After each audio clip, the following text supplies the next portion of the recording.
Hello दोस्तों, स्वागत है आपका टॉक्सीटून में। नए वीडियो हर हफ्ते।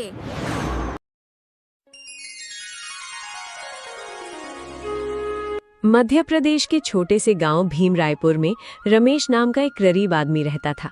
गांव के बस स्टैंड के पास उसकी छोटी सी चाय की दुकान थी, जो बांस और टीन की चादरों से बनी हुई थी। सुबह होते ही वहां मजदूर, किसान और बस ड्राइवर चाय पीने आ जाया करते थे। सर्दियों में उसकी दुकान खूब चलती थी, लेकिन गर्मियों में पूरा दिन बीत जाता और मुश्किल से कुछ कप चाय बिकती। आइए काका, गर्मा गर्म चाय पी लीजिए। आज अदरक ज्यादा डालिए, मजा आ जाएगा। सुबह की शुरुआत चाय से हो तो पूरा दिन अच्छा जाता है। बैठिए ना, अभी बना कर देता हूं। अरे रमेश, तेरे हाथ की चाय में अलग ही स्वाद है, इसीलिए रोज यहाँ चले आते हैं।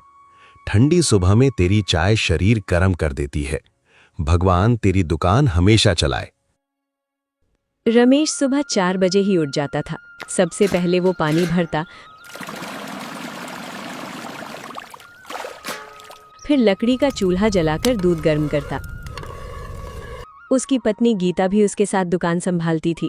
दोनों मिलकर मेहनत करते, तब जाकर घर का खर्च निकलता था।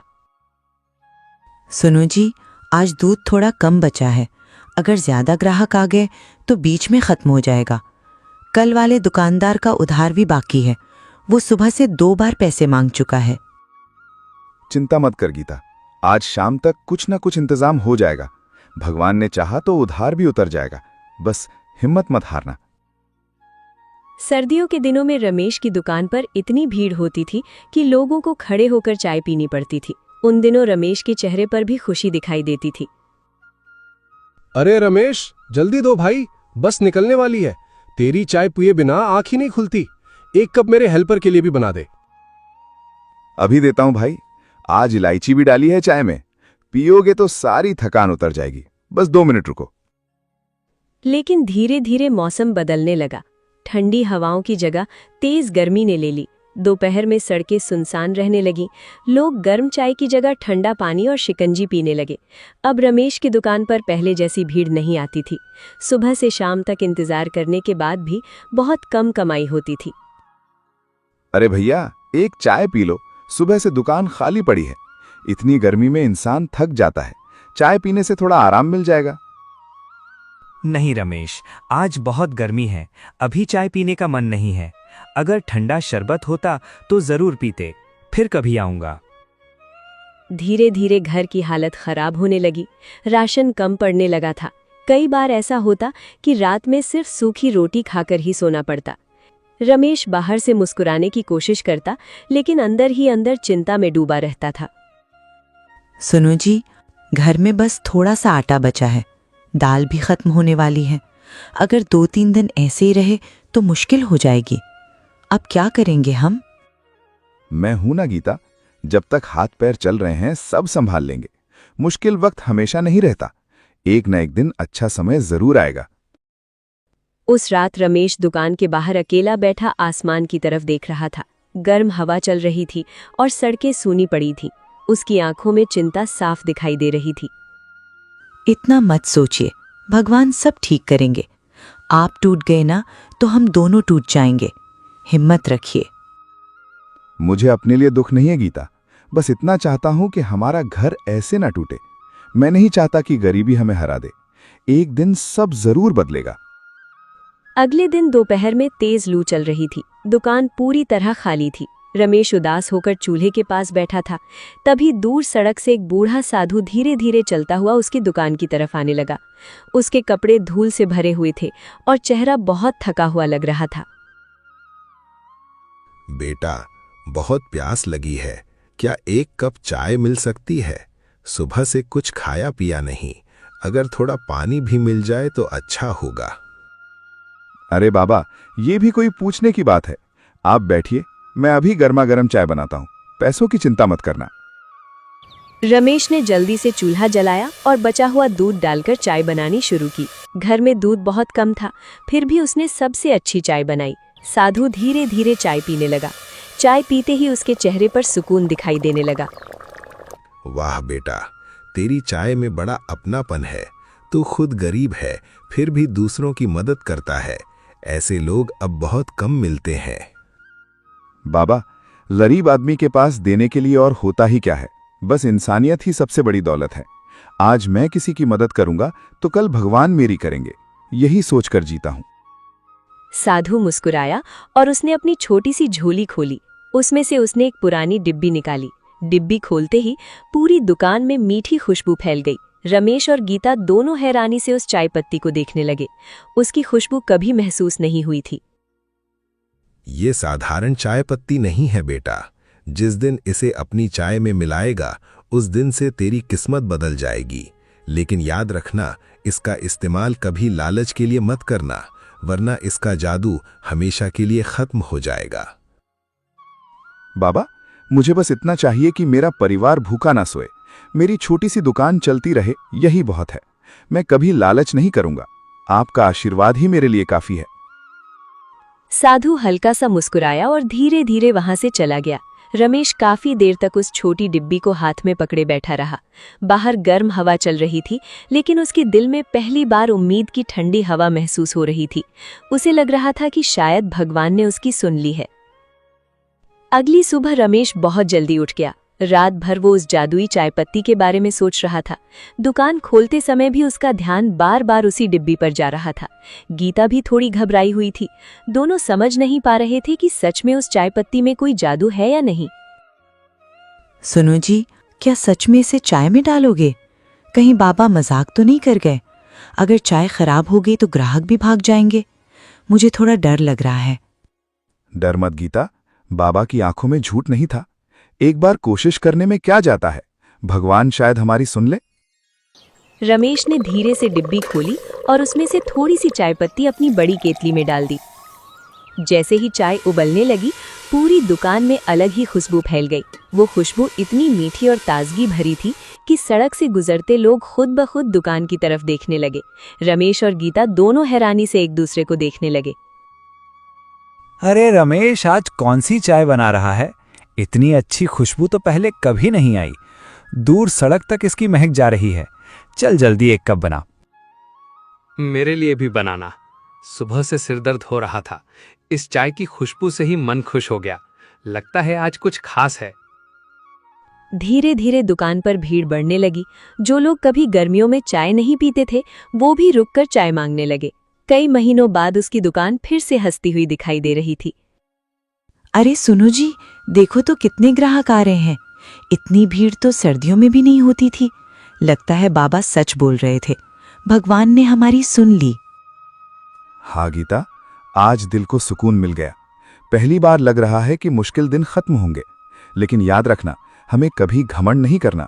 सब बाबा और भगवान की कृपा है। कुछ ही दिनों में रमेश की चाय पूरे गांव में मशहूर हो गई। लोग दूर दूर से उसकी दुकान पर आने लगे। अरे भाई, अब तो तेरी दुकान गांव की सबसे मशहूर दुकान बन गई। सुबह से लाइन लगी रहती है यहां। तेरी किस्मत बदल गई रमेश। लगता है भगवान ने तुझ पर मेहर कर दी। किस्मत से ज्यादा मेहनत जरूरी होती है काका। भगवान सिर्फ मौका देते हैं, बाकी इंसान को खुद मेहनत करनी पड़ती है। मैं आज भी वही पुराना रमेश हूं। उसी गांव में महेश नाम का एक आदमी भी चाय की दुकान चलाता था। पहले गांव के ज्यादातर लोग उसी की दुकान पर जाते थे, लेकिन अब उसकी दुकान खाली रहने लगी थी।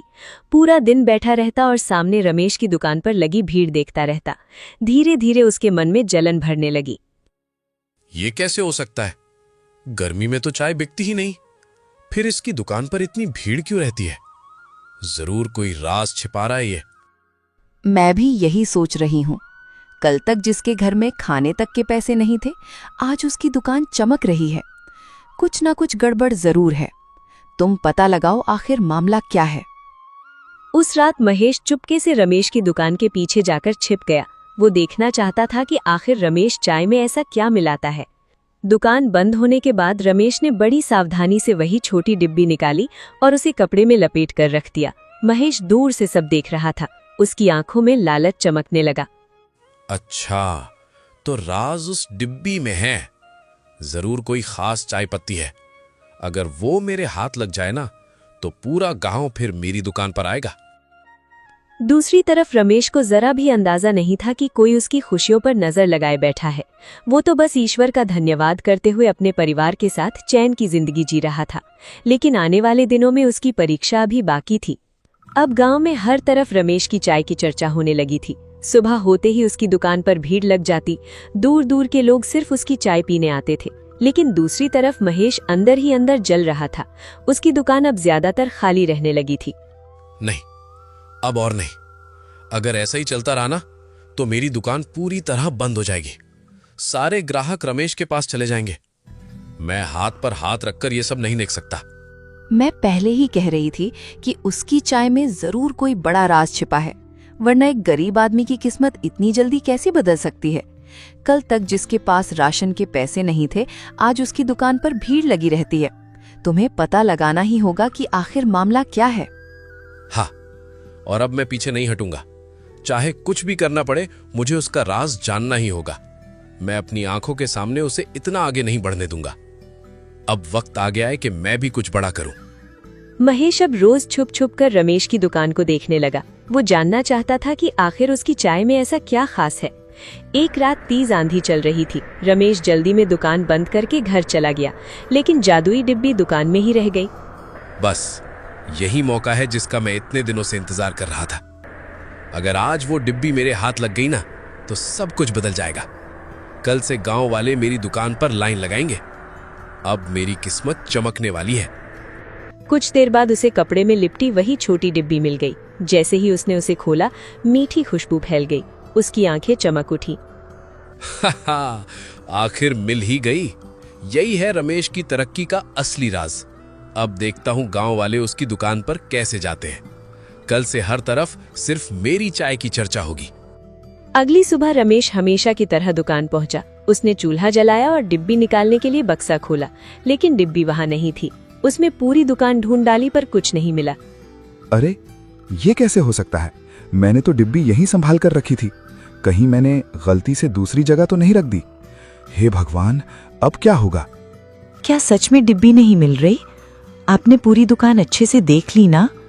अगर किसी ने चोरी कर ली तो हम क्या करेंगे? इतनी मुश्किल से तो हमारे अच्छे दिन शुरू हुए थे। लगता है किसी ने सच में चोरी कर ली है। लेकिन घबराओ मत गीता, भगवान सब देख रहे हैं। अगर उन्होंने हमें ये सुख दिया है तो आगे का रास्ता भी वही दिखाएंगे। हमें मेहनत करना नहीं छोड़ना चाहिए। उधर महेश खुशी खुशी दुकान खोल चुका था। उसने चाय में वही चाय पत्ती डाली। कुछ ही देर में उसकी दुकान में भी वही मीठी खुशबू फैल गई। सड़क से गुजरते लोग उसकी दुकान की तरफ आने लगे। अरे वाह महेश, आज तो तेरी चाय की खुशबू कमाल कर रही है। इतनी अच्छी खुशबू तो पहले कभी नहीं आई तेरी दुकान से। लगता है तूने कोई नया तरीका सीख लिया है। चल जल्दी एक और कप बना दे। सच में भाई, आज चाय पीकर मजा ही आ गया। पहले तो मैं सिर्फ रमेश की दुकान पर जाता था, लेकिन अब तेरी चाय भी वैसी ही लग रही है। अब तो रोज यहीं आया करेंगे। कुछ दिनों तक महेश की दुकान खूब चली, लेकिन धीरे धीरे उसका व्यवहार बदलने लगा। अब वो ग्राहकों से रूखे तरीके से बात करता था। उसे अपनी कमाई और नाम का घमंड हो गया था। भैया, एक चाय देना। पहले पैसे निकालो, फिर चाय मिलेगी। ये कोई मुफ्त की दुकान नहीं है कि जो आया उसे चाय पिला दूं। अगर चाय पीनी है तो जल्दी पैसे दो। मेरे पास फालतू बातों के लिए समय नहीं है। एक दिन दोपहर में गांव का एक बूढ़ा आदमी उसकी दुकान पर आया। उसके कपड़े फटे हुए थे और चेहरा थकान से भरा हुआ था। बेटा, सुबह से कुछ खाया पिया नहीं है। बहुत कमजोरी लग रही है। अगर एक कप चाय मिल जाए तो शायद थोड़ी ताकत आ जाए। पैसे मैं शाम तक जरूर दे दूंगा। मैंने कहा ना, यहां उधार नहीं चलता।